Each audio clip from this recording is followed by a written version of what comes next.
Hello नमस्कार, मी प्रतिभा तुम्हा सर्वांचं स्वागत करते आपल्या चॅनलवर। तर आजचा दिवस तुम्हाला खूप छान सुंदर जाओ आणि तुमच्या मनातील सर्व इच्छा पूर्ण होत। कालपासून बघा थोडं ऊन पडले, म्हणजे थोडंसं झिरमट वातावरण होते, झिरमट पाऊस पडते आणि ऊन येते, जरा बरं वाटते। तर इथे मी ग्रिलवर कनी माझी कॉटनची साडी वाळलेली, पण थोडंसं उघरट वास येऊ नये म्हणून मी घडी करून टाकलेली होती, ती मला काढायची आहे। पण म्हटलं त्याच्या अगोदर कनी आता इथं बेसिन घासून घेऊया। टॉयलेट बाथरूम वगैरे मी घासून स्वच्छ करून झालेलं आहे, म्हणून म्हटलं हातासरशी हे पण काम करून घेऊया। तर बेसिनसाठी मी वेगळी घासणी घेतलेली आहे आणि त्यात मी मशीनचे जे लिक्विड असते तेच टाकून कनी मी बेसिन वगैरे साफ करते। तर इथे मी पाण्याचा मग पण घासलेला आहे, त्यासोबत मला चार्लीचं भांडं पण घासायचं आहे। तर तुम्हाला एक सांगावं असं वाटेल, म्हणजे तुम्ही म्हणाल की ताई काय पण सांगते, तर माझा अनुभव आहे। तुम्ही ना रोज तुमचं टॉयलेट बाथरूम वगैरे स्वच्छ करत जा। तुम्ही 4 दिवसातून 2 दिवसातून असं करत असाल तर असं नका करू। रोज तुम्ही नित्यनेमाने कनी फरशा 1 दिवस आड 2 दिवस आड पुसा, पण कनी टॉयलेट बाथरूम हे रोज स्वच्छ करा। काय होते माहिती आहे, त्याच्यातच खरी कनी निगेटिव्हिटी असते। बघा तुम्ही टॉयलेट बाथरूम ज्यावेळी तुम्ही स्वच्छ कराल ना, तुमच्या मनालाच इतकं फ्रेश वाटते ना, घरातलं वातावरण सोडाच पण तुमचं मन इतकं ताजतवानं वाटते, तुम्हाला फील होईल बघा। म्हणजे मला तरी असं होतं, त्यामुळे मी रोज न चुकता नित्यनेमानं टॉयलेट बाथरूम वगैरे मी स्वच्छ करतेच। फरशा वगैरे मात्र मी 1 दिवस आड करते। तुम्ही खरंच असं करून बघा आणि त्यानंतर तुमचा मला अनुभव सांगा। तर इथं मी मशीन पण लावून झालेलं आहे, आता मी देवपूजा करून घेते। सकाळी मी नीलसाठी चपाती आणि पनीरची भाजी केली होती। पनीर थोडं माझ्याकडे शिल्लक होतं, थोडंसं अजून ठेवलेलं आहे, अजून काहीतरी एखादा पदार्थ होईल। आज थोडंसं कनी त्याच्या आवडीची ग्रेव्ही करून त्यामध्ये पनीर घालून कनी भाजी बनवलेली आणि चपाती भाजीच दिलेली। दुसरा डबा म्हणजे 2 डबे देते ना, एक नाश्त्याचा काहीतरी वेगळा आणि एक चपाती भाजीचा।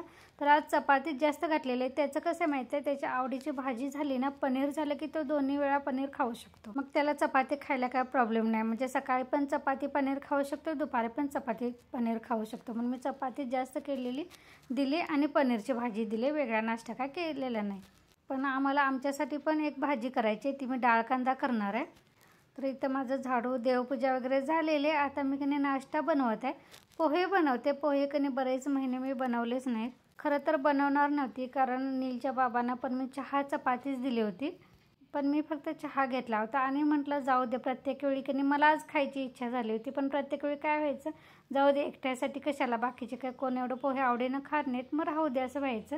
कारण तनूला अजिबात पोहे आवडत नाही, त्यामुळे तो आल्यापासून तर माझ्या घरी पोहे बनलेच नाहीत। पण आणि मनात आलं जाऊ दे, रोज दुसऱ्यांना ह्यांना हे आवडते त्यांना ते आवडते असं करत मी माझ्यासाठी कधी म्हणजे जगायला शिकायचं ना। आपण कसं वाटते, जाऊ दे काम वाढते, परत बाकीची कामं राहतात, मग स्वतःसाठी कधी एवढा नाही टाईम द्यायचा असं म्हणत राहून जाते स्वतःच्या आवडीनिवडी।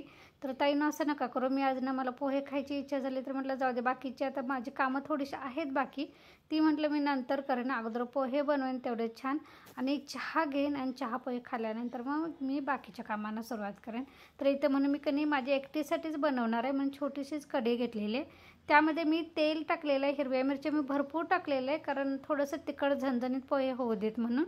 तर जिरं मोहरी टाकून मोहरी चांगली तडतडली की मग हिरवी मिरची बारीक चिरून टाकलेली आहे। त्यानंतर मी थोडीशी कनी उडदाची डाळ पण टाकणार आहे, कारण उडदाची डाळ कनी उपीटमध्ये मी टाकते, खमंगपणा येतो मी, पण मी कनी पोह्यात टाकलेली नाही कधीच, बटाटा किंवा शेंगदाणेच टाकते। आता मी शेंगदाणे टाकले होते मिरचीसोबतच, ते तळून निघू दे म्हणून। तर म्हटलं उडदाची डाळ थोडीशी कनी खमंग वाटावी यासाठी टाकलेली।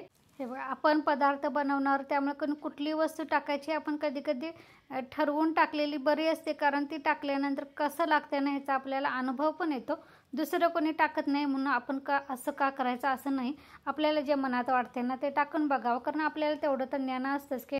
तर उडदाची डाळ टाकल्यानंतर मी कांदा बारीक चिरून टाकलेला आहे आणि मीठ मी आत्ताच कढईमध्येच टाकणार आहे, जितकं पोह्याला लागेल तितकं। पोहे मी कनी मागे कोल्हापुरात पावसाळ्यातला बाजार एकदम भरला होता ना, तर ते बारीक पोहे हॉटेलमध्ये भेटतात की नाही, ते पोहे मी आणले होते, कारण आमच्या इथे तसले पोहे भेटत नाहीत, आमच्या इथे मोठे मोठे दुकानात पोहे भेटतात। तर मला ते बारीक पोहे असतात ना ते पाहिजे ते, कारण त्याची चव थोडीशी वेगळी वाटते आणि ती मला आवडते। तर ते मी कनी धुवून घेतलेलं आहे बारक्या भांड्यात आणि पाणी गाळून ठेवलेलं आहे। तर इथं कांदा भाजत आल्यानंतर हळद टाकणार आहे आणि ती पोह्यावर मी थोडीशी साखर टाकलेली आहे, म्हणजे चांगली असं चव येण्यासाठी म्हणून।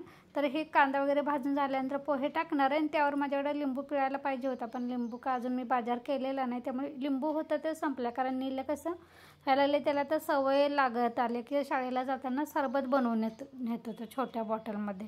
त्यामुळे काही लिंबू संपलेले आहेत, आणायला पाहिजेत, कारण त्याला पण आज 2 दिवस काय सरबत नेता आलं नाही लिंबू नसल्यामुळं.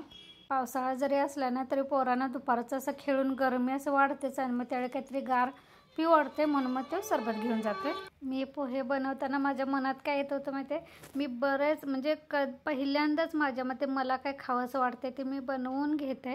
म्हणजे असं कधी मला असं वाटलंच नाही की मला हे खावंसं वाटते आणि हे बनवून खावं असं, म्हणजे कामाच्या नादात म्हणा किंवा एवढं काय असं खावंच किंवा हे करावंच, कुठली गोष्ट मला जी आवडते ती मी करायलाच पाहिजे असं कधी मला फील झालं नाही. पण आज पहिल्यांदा असं वाटलं, जरा वेगळं वाटत होतं पण भारी फिलिंग आली की आपल्यासाठी आपण काहीतरी करते. छोटीशी गोष्ट असते ना, पण आपला जो आनंद आहे ना तो वेगळाच असतो. असं पहिल्यांदा पोहे बनवून घ्या. त्यानंतर मी तुम्हाला दाखवते पोहे कसे झाले छोट्याशा कढईमध्ये. त्यामुळे मी हळूवार अगदी चमच्यानं फिरवत होते, कारण ते बाहेर पडू नये ह्यासाठी.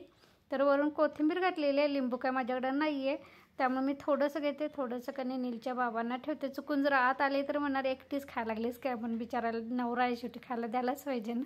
चुकून आले तर ना बघणार म्हणणं मला नाही ठेवलंस असं विचारणार, म्हणून थोडंसं ठेवलेलं आहे, आले तर खाऊन जातील म्हणून.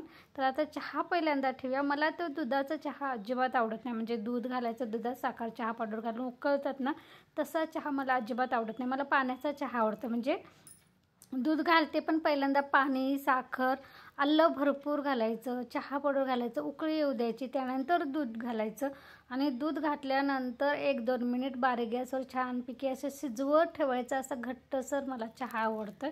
आणि सगळ्यात महत्त्वाचं म्हणजे कपामध्ये साय टाकायची थोडीशी आणि त्यानंतर हा दूध घातलेला चहा टाकायचा, म्हणजे साईचा चहा मला आवडतो.